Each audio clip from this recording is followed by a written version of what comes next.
All right, Michael. Cowboys talk. How much pressure is on Dak and the rest of the Cowboys players to deliver for their new head coach? Well, let me say it like this. And I remember my father was in heaven. He used to say this to me. He used to say, son, family can be bonded by more than just blood. Family can also be bonded by a common great love.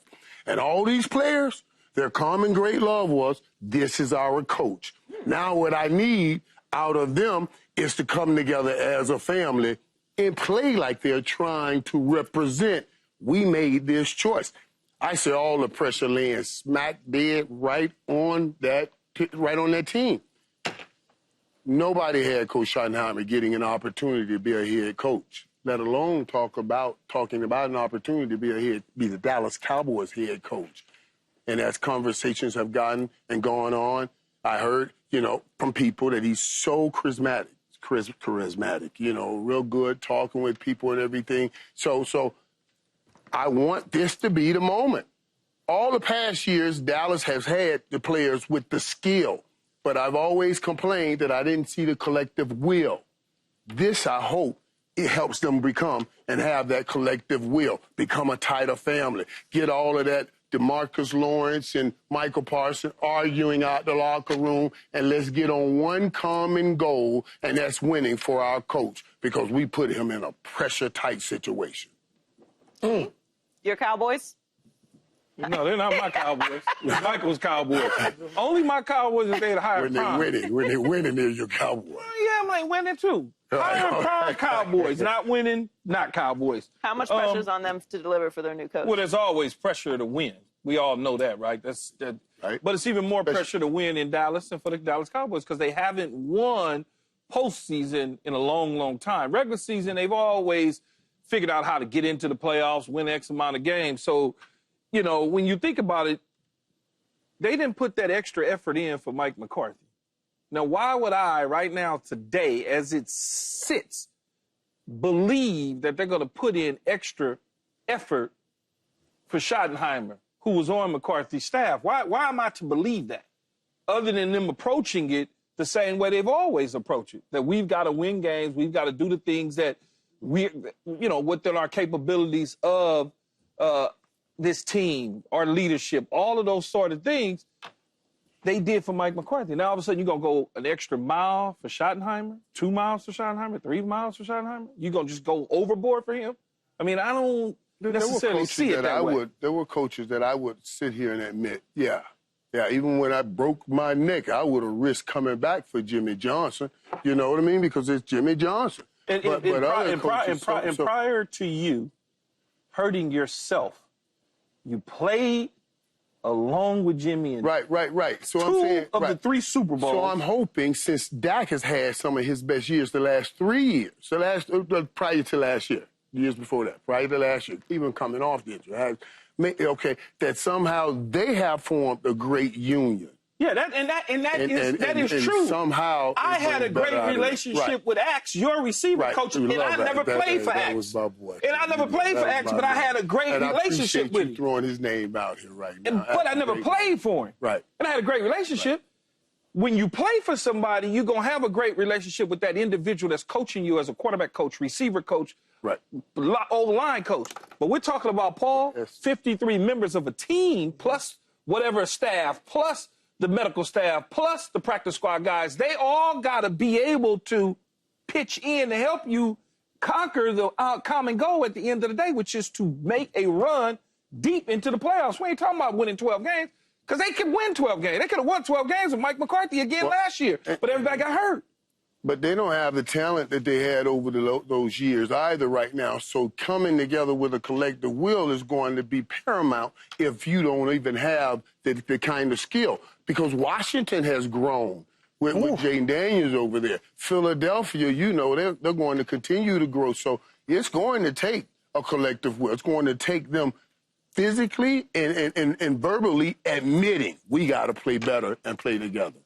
I'm trying to figure out they're actually competing for the 3rd or 4th place in the division. Stay out of 4th. Stay out of that's delivering. That'll be delivering then. That would be considered delivering for the Cowboys. I don't see it. No, that's not considered delivering. That's considered delivering. Well, if we being honest with ourselves, but if we being honest with ourselves, though, Joy, Paul is right. Because you're going to give Philly the first spot. Yeah. You're going to give Washington the second spot. Or you're going to give Washington the first spot, Philly the second spot. Right. The Giants and Cowboys are fighting to stay out of 4. Yeah, that's what I'm saying. Yes. So how much pressure's on them? I don't see that there's any pressure. I don't have no expectations for them.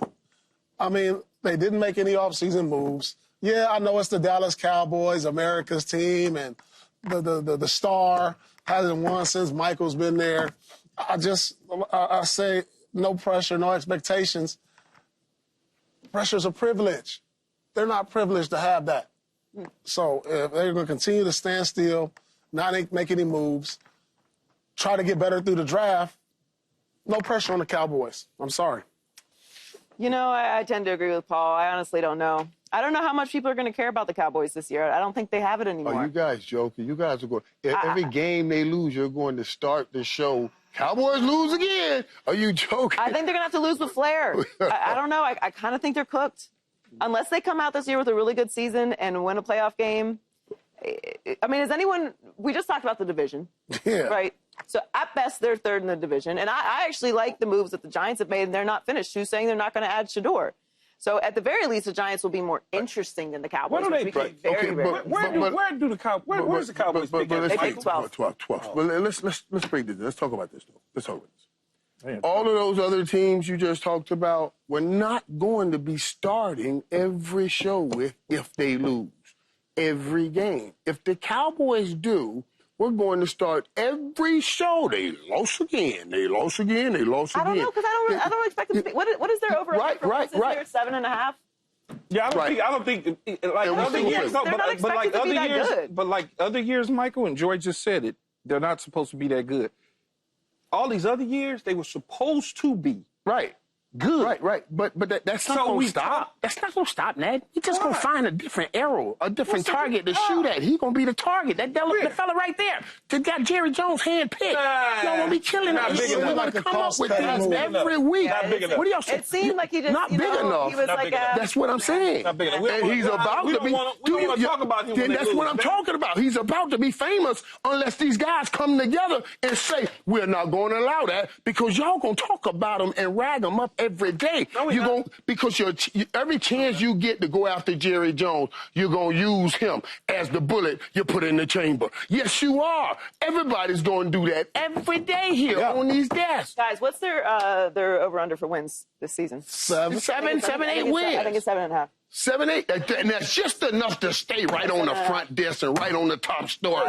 You ain't over here, you ain't too far down there. See, if you go down to 2 wins, now we ain't got nothing to talk about. But 7, 8, that's right on the cuff that we gonna have you right here. All kind of pressure lies on them. Don't y'all listen to these people up here. I know. Don't y'all listen, I'm telling you. We love you dearly. Boy, that pressure gonna be right there. It doesn't. I don't have any expectations for if the expectations were like they were in the past, like Joey is saying, Michael, then yes, we would start the show every Monday. You're still gonna start the show every Monday. Out of a Sunday game into a Monday night game, and then if they was playing on a Monday night, we would talk about them losing on Monday night on Tuesday morning. That's not the case. The two things we're doing here. It's not just one. We are delivering information. We are delivering information, but we also want to deliver information to people while people out here. And there's so many people want to hear about the Dallas Cowboys. I'm not saying we're wrong. I'm just saying it is. So let's stop acting like we're going to just put them in the cover and not bring them out. We're not putting them under the cover. We're going to bring them out right here. We'll bring them out. And that light brings pressure. Do y'all not agree? I feel that like light brings pressure. They're kind of like the salad. You know, like everyone's. Every now and then. Nobody's sitting down at the table they like the salad that they send out at the banquet. I ain't going for that, man. Not this week. Yeah. The Cowboys, y'all trying to say they the appetizer now? No, the salad at the banquet. People don't eat the salad at the banquet. No. Yeah. Oh, man, come on, man. Because it's lettuce, Y'all got to stop carrots, this, man. maybe you see what this is now? cherry tomato. It's already started. You see, and this right here, I thank y'all, out of the abundance of the heart that mouth speak. I thank y'all, because the reality is it's already started. That's what you're going to be saying. That's what you're going to be saying at the start of every show next year if the Cowboys. So that's pressure. I mean, they still haven't signed Micah. When is that going to happen? Is that going to be the headlines? Talking about that. Well, let's talk about Dak real quick. Dak also said that he's still recovering from his season-ending hamstring injury, but could, quote, play a game today if he had to. So how concerning is another rehab offseason for Dak, Key? No, I don't have any concerns at all about it. Look, he's had injuries in the past, and previous injuries, and one of the main reasons I'm not concerned is because I really strongly believe in the medical staff in Dallas. Yeah, I believe Jim and those guys and Brett and them. They probably, in terms of medical staffs in professional sports, are numero uno. Players come from other teams to get advice from that medical staff. Yeah. So it's kind of like, I believe that he'll be fine, because he's shown in the past when he's been injured to be ready for the start of the season and coming back, even if he wasn't doing or participating in OTAs and some mini camps. He's always been there at the start, at the beginning of the season. So I don't have any issues with it at all. You worried, Michael? Yeah, I love Keith for giving Britt and Jim and all those guys the props that they deserve, because those boys are the best now. They put me back together, and I'm going to tell you, they don't care about who you are. You're going to put in that work.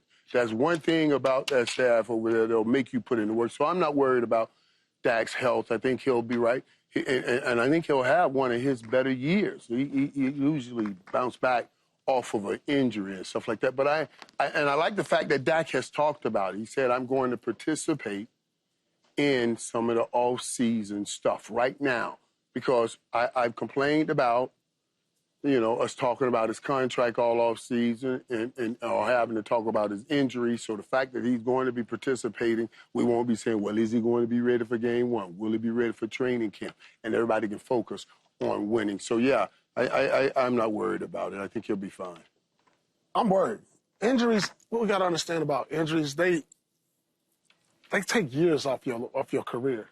I'm serious. Serious injuries, like, I've seen it time and time. You have to be worried that, like, because usually when you come back from a major injury, especially a season injury that ended Dak Prescott's season last year, you get that right. But then something else, it leads to another injury. So you always going to have a concern. And I hope, like, you guys are right, that the medical staff is doing everything in their power to help him get back on the field. But it's worrisome as he's getting older. Those injuries, they take years off your career. That ankle you sprain, that hamstring you pull, it ain't the same recovery time it used to be as a younger player as it is with an older player. So you always got to always monitor that, because you can have setbacks. When you start going back full speed, you probably haven't done nothing full speed yet. When that starts to happen, then you're going to really see where he's at. And to add to that, Paul, and I messed around with it on my little YouTube channel talking about it, Dak don't have any room to mess around now. Because remember we talked about it before. I said, I want you to go get a running quarterback. That kid Milton can run. That's a Florida boy that can run. That ain't quite what you said, but I ain't going to tell you what you said. I'm going to leave that alone. How you know what I said? Because I know what you said. We try to use it. I was sitting right next to you. He can't mess up this time, and that's going to put pressure on Dak to perform. Because now you got a running quarterback, somebody that's going to bring something different on the football field. So now you get hurt, he gets out there.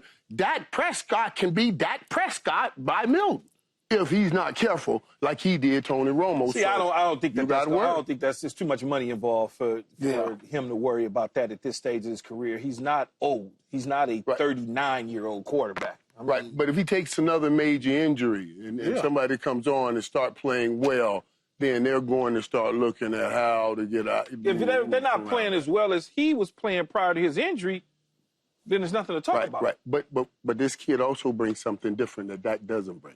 So when you got a Dak Prescott and a Cooper Rush, right, and similar players, you say, oh, okay, Dak, I'll take Dak over that. But then you get a Dak Prescott and a running quarterback who can actually give you something to run. Remember, the Cowboys are lacking a running game. Now, this helps your running game. That's something that Dak needs to be worried about. That's why you're here. He's in the best shape of his life. He's going to get his money, but it's bigger than just getting your money and the money you got guaranteed. It's also your legacy. And well, it's not the money. You don't want to be Dak Prescott. As you know, Michael, the money is not about you whether or not you're going to get your money, because you're getting the money. The money helps make the decision in the front office on whether or not you are a viable player for them. That's what that's about. If you told me Milton was coming in and Dak Prescott was on his final year of his deal, then I would be like, yeah, he need to worry. But he's in a brand new extension. There ain't nothing to worry about. They're going to figure out how to get him back out on the football field. If he had to limp out there for the next 2 years, they're going to put him out there. For the next 2 years. You got this year. Yeah, I'm not super worried about Dak. He's an established player. It's not like he's missing a developing off season.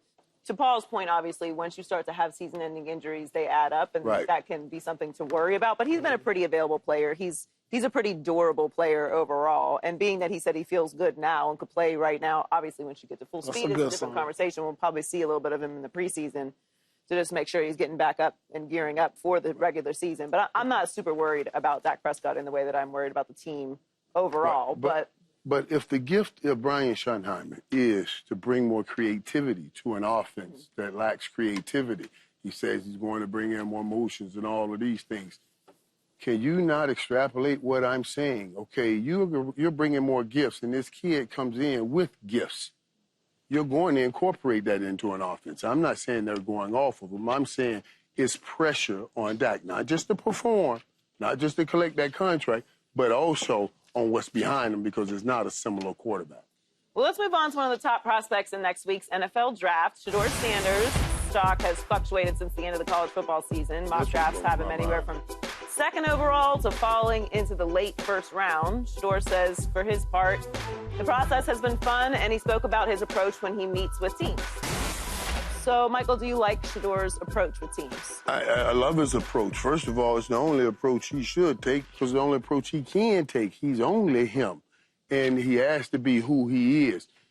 I've always found this to be interesting, that when usually you get people saying, oh, this guy's too brash, or I don't like his approach, that's usually some people that are just, they're used to losing, and they think winning is about, I want to make sure everybody's smiling, happy, and feeling good. Winning's not about your emotions. Yeah. Winning's about getting the job done. It's about getting the job done. And the guy got the job done in Jackson. He went to Colorado. They were 1-11. He got the job done. Tell me about getting the job done. I've heard people argue back and forth. They say, where should he be drafted? You know, he doesn't have the strongest arm, and he can't run. He's not the fastest runner. I was like, you know, Eli Manning, Peyton Manning, or the greatest we've ever had play this game is named Tom Brady. Can't outrun nothing. Nothing. Arm isn't the strongest, but he has a great relationship with pressure, and he performs in pressure situations. And that's what Shedeur is. So all the teams that's winning won't have a problem with his attitude. It's usually some of the losing teams that should change a culture, but then speak out when a guy like that speaks out. Yeah, and I don't think, first of all, absolutely, I love his approach. But I don't think, I mean, like, when I look at it, I'm like, what are they looking at to even be able to come up with some of the things that they've been saying lately? Although I've covered the draft since I retired, I covered it enough to know how this thing goes up and down every single year. There's somebody that I've got to find in the draft to ding. Right. And then there's somebody in the draft that I've got to find to raise up, even though that person probably won't get drafted as high. And even the person that we're dinging probably won't drop as far. But that conversation has got to come up all the time. And when you think about these visits that you go on, Joy, those visits really are about the non-football people. People don't really understand that. They don't know what you mean when you say that. What I mean when I say that is it's about the building. It's about going in for the secretaries to be able to look at you and go, oh, I really like him. He's a nice kid. That's what they're looking for. They want to see if you're going to go in there and do something you shouldn't be doing. right? Talking to people a certain way, treating people a certain way. They're watching all of those things because as far as the X's and the O's go, Michael, Paul, they got that out of the way already. They already know what you can do on the football field. They want to bring you in. How does he fit in this environment, in this culture that we have in this building right now today? Right. Is he going to come in a rental car and park in the head coach's spot? They want to, the littlest things like that. That's what they do. That's the thing. Is he going to open up the door? The parking lot can be very confusing, you know. We do it Yes, people park in my spot here all the time. But they want to know if you're going to open the door for the young lady or you're going to walk in front of her. All of those little weird things. Really? Yes, they do. Because what they do then, Paul, is they go, well, you'd be surprised some of the things that these dudes do on their visits. They just college kids, though. But are they mature enough to be able to handle a situation that they may have not been in front of before? Speaking especially this going to be a view face of the because you got to remember, it's dudes that's walking around, Joy, in this building. They 5'9". They ain't played no football before. They ain't played no basketball before, no baseball. They got their nice shirts on, tucked in, and they just watching you. They got the quarters in. Yeah, they got the quarters. They just looking at you, Paul. They ain't even said. They just watching you. Yeah. They just want to see what you say so they can go report and tell the boss, hey, man, here's what this guy Someone's getting fried right now, and they're mad at you, Key. Oh, it's the truth. They're in every building. They're literally in every building. Because they're the closest ones to the owners and the general managers. That's all I'm saying. And they want to lay eyes on you. Yeah, I don't have a problem with and it's always anonymous. His approach. It's always anonymous. But the thing is, I like the one part that kind of like took me back, like he said, some get offended. Like when you're trying to go in there and show an impression, when they're trying to find out, they know your talent, like you said, Key. They already know the X's and O's. They trying to find out what your character like. Yes. You know, and I don't want somebody that I'm going to invest all this money in or a high draft pick on to have character issues. You know, and so that's what they look for. This is a big-time investment. Yeah, leadership. They look for leadership. You're looking for all of that. So, but as far as his approach and can he play the game, we already know that. But I hope he wouldn't just offend people by his attitude or some of the things he said. He ain't got no attitude. Well, I don't know what it is. He said it. But I don't he said it. He said some people get offended. But I don't think sometimes when you are, to Michael's point, when you are authentically yourself, sometimes that can come across to certain people. That can irritate people. When people who are interviewing you or you're entering into a space for the first time, they kind of expect you to come in with your, you know. Right. Because and if you're not doing that, you know what that is. What is that? You know what I'm talking about. Michael, you know what I'm talking about. Right. And if you're not doing it, because they're not really appreciating this. You're not, you know. And that's a great idea, because you're right. Coming up in corporate America, you're taught to become the person that's interviewing you. You're taught to be that you got to make them like you. In corporate America, because this is a subjective thing. Yeah. But in football, it's not about making you like me. It's not about our emotions. It's about my ability to deliver on the field. Right. And separating the two is exactly what we're talking about. And he's been around this his whole life. Yeah. And the person showing him the way. Don't even say it, though. But don't even say it, because they don't like him. Don't even say, because they don't like him. That's a whole nother level of conversation, too, because you're absolutely right. And don't even like the way he's going about getting to where he is. So there's a lot in that. So they think, from afar, Joy, they've never even met the daddy, because they wasn't around when the daddy was playing professional sports. Then all of a sudden, they drove somebody in their little car, the little rental car somewhere, and they told them they're going to hire him when they get hired, and we're going to bring you along with us. And so they looking at the son and saying, well, he reminds me a lot of the dad, even though they ain't never even met the dad. And he gets punished because of that. That's just, you don't even need this. You didn't even need to go, because I already knew where you was going with it. And that's the reality of it. It's the truth of it. Well, I think that's what he means when he's saying that people get offended. Yeah. And that's why you have to have, and I say it all the time, even in this business that we're in now, you got to have people at the table that understands who that person is. Because when I got drafted, Shaq Harris was our assistant general manager. The great Shaq Harris. If Shaq wasn't in that building, I probably wouldn't have gone #1 overall. But he was able to tell those people, Nah, he ain't like that. That's not really what he is. Here's who he is. And they was able to accept that type of personality and the outgoing nature and the fun nature. Yeah. And he still was going to handle his business on the field. You got to have people in the room that understands who a guy like Shedeur is. Can't just be having these little 5'9"ers. Sorry, I mean, I'm just saying, you know. What? Can we like 5'9" is a pretty acceptable height. Okay. Oh, we don't get in trouble. Not when you're dealing with professional athletes. Keyshawn, they're gonna be coming for you. The Saints have emerged as the clear favorite. Y'all said all that. All I said was 5'9". Listen, I'm 5'2". Everyone's taller than me, baby. Possibly causing him to miss the whole season. New Orleans is the 9th overall pick. Steelers are picking at 21. Key, where do you want to see Shedeur Sanders get drafted? 2 places. I want to see him get drafted by the Giants just because they're sitting at 3. But I honestly would prefer him to go to 6 to the Raiders. Why? And the reason, either spot's good. 2 veteran quarterbacks. You got 2 veterans over it with the Giants in Russell Wilson and Jameis Winston. That works. And Dayball. That works. Yeah. Those 2 guys aren't going to be there long term at the quarterback position. Can learn behind them, whatever. The Raiders, as crazy as it may sound, to me, feel like the better bet, not only from where being drafted, but also an understanding of the quarterback position with a defensive-minded coach in Chip Kelly at the quarterback spot.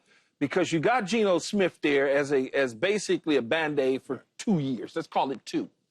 You draft this kid at 6. Geno eventually is going to give way. You slide Shedeur right into this system and right into these situations with a coach that understands how to play with a young quarterback. You just go back and think about Russell Wilson and Matt Flynn. We talked about it a bunch on these shows. Matt Flynn got a big check. I think it was close to $30 million. Right. Pete looked at him in camp and was like, you keep that money. You the starter, Russell. Right. A guy that they drafted in the 3rd round. Because he saw it. He's not afraid, and that's why I like it. What do you think, Paul? Excuse me. I think the possibilities are Cleveland, Giants, and probably Pittsburgh. But out of those 3, I like the Giants. I think he can go there and learn under Russ. I think that makes sense. He's not afraid of the bright lights. You know, you could keep him there. I mean, you talk about leadership in that locker room between Russ and Jameis Winston. I think that'll be a great situation for him. And, you know, like he said, that's a Band-Aid right there with those 2 guys. A lot of prayer and positivity. A lot of prayer and positivity in that locker room. You know, he can learn. What you got to first, you got to learn. Learn to get to the arena. Yeah, that's a hard stadium to get to. Learn to get to the arena. Then you learn. See, I always was a believer, like, man, you got to have some veterans. Like, when I came into the league, it was important to be around veterans just to teach me how to be a pro. They're going to teach him how to be a day in and day out pro while he's not playing and learn from them. And I think that's important for young guys who are talented coming into the NFL or NBA or whatever sports league. You know, you don't see that a lot anymore, especially in basketball. You don't have those veterans in the locker room for these young guys. Yeah. And I think it's important. So I really like the Giants. I don't think he falls out of the top 10. I think it's absurd, the idea that he's going to go any later than the top 10. Well, at the top 10, there's 4 teams in the top 10 that need QBs. That's right? If they don't, for whatever reason, someone's going to trade up into that position. So that means 3 other teams will run by him. Right. Huh? 6 don't need it. 3 other teams. 6 needs it. It depends on whether or not if Gentry is still there out of Boise State, the running back. The Raiders could utilize him, but they also could utilize Shedeur. And the fact that he has a personal relationship with one of the co-owners goes a long way. Yeah. And 9 is the Saints? 9 is the Saints. I don't think he makes it to the Saints. I think it's too far. I think New York is a great place for him, especially because Russ and Jameis are there. I also think that Brian Daboll is the right coach for a young quarterback. We've seen him work with young quarterbacks who were Josh Allen, forget what he has been over the past few years, and particularly this last year as an MVP. Just think back to what he was when he came into the league. That's a good point. Extremely wild. Held on to the ball too long. Yes, Same thing. He had a lot of, did say that. Yes, he had a lot of fundamentals that he needed to work on, and Daboll was instrumental with him. He got Daniel Jones paid, someone that people thought was way overdrafted and obviously, hasn't had the success since. And the separation from Saquon Barkley only made that more evident. But I think Daboll is still there, so I think he's the right coach for a young quarterback. I think it's a good situation in New York. And because Russ and Jameis are there, they'd have to play so bad for the New York market to start yelling for Shedeur the first year. So that gives him a good window to develop, to learn, and it's not as much of a pressure situation as you would normally have going to New York at a top pick. You know what, and thinking about it, man, and going through what you guys thought of, with the Giants, that'd be so great for Shedeur. Oh, my God. That'd be great. It'd be the first, it'd be Broadway Shedeur, like Broadway Joe, be the first one they've had. Because Eli got great success, but he didn't have that kind of personality. This dude would be great in New York for that, man. And even what Key talked about, I thought, the Raiders, that's such a, historic franchise. Black and silver. Black and silver, you'd love to see him go from the Colorado black to that black and silver. But if he is, and we guys are talking about falling, like I told C.D. Lamb when he landed to the Dallas Cowboys, I said, sometimes you don't look at this as a fall. You look at this as a great blessing, as a destination. If he lands, in Pittsburgh, oh, my God, holy moly. That, I think, would be incredible because now you're going to have a coach similar to your dad. Yeah. You're going to have a culture that's already set in a team that won 10 games last year. You went into Jackson, you had to build it up and fix it up. You went into Colorado, they were 1-11. You had to build that up and fix it up. You're coming into a great situation because you are falling. Man, don't want to hear that word. Landed in Pittsburgh. That'll be a great pick. Michael, right there. You wasn't here with us last week, but Joy posed a question to us about Shedeur going possibly to Pittsburgh at 21 or whatever the case is. But part of that caveat was Aaron Rodgers or Shedeur or a combination of both. Which one would you, if they could sign Aaron Rodgers and draft Shedeur, opposed to just drafting Shedeur?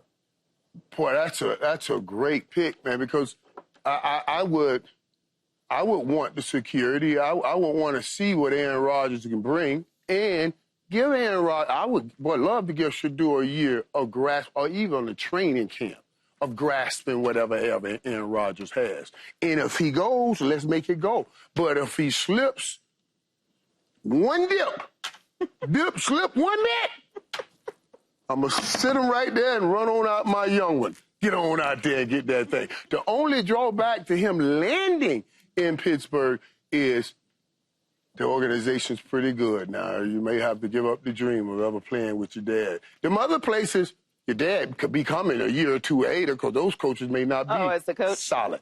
In the solid. You Cleveland. go to the Giants, you Cleveland. You can get in there. Get in there. But if that marriage of him and Mike Tomlin comes together, no. Yeah. Deion ain't going to never coach him at the pro level, so that won't go nowhere. If he was in the NBA, he wouldn't have to worry about it. He'll be there next year, Prime. Yeah, just bounce. The NBA, they just bounce him out. Subscribe here to get the latest from Speak, and go watch a few segments from our other shows on FS1.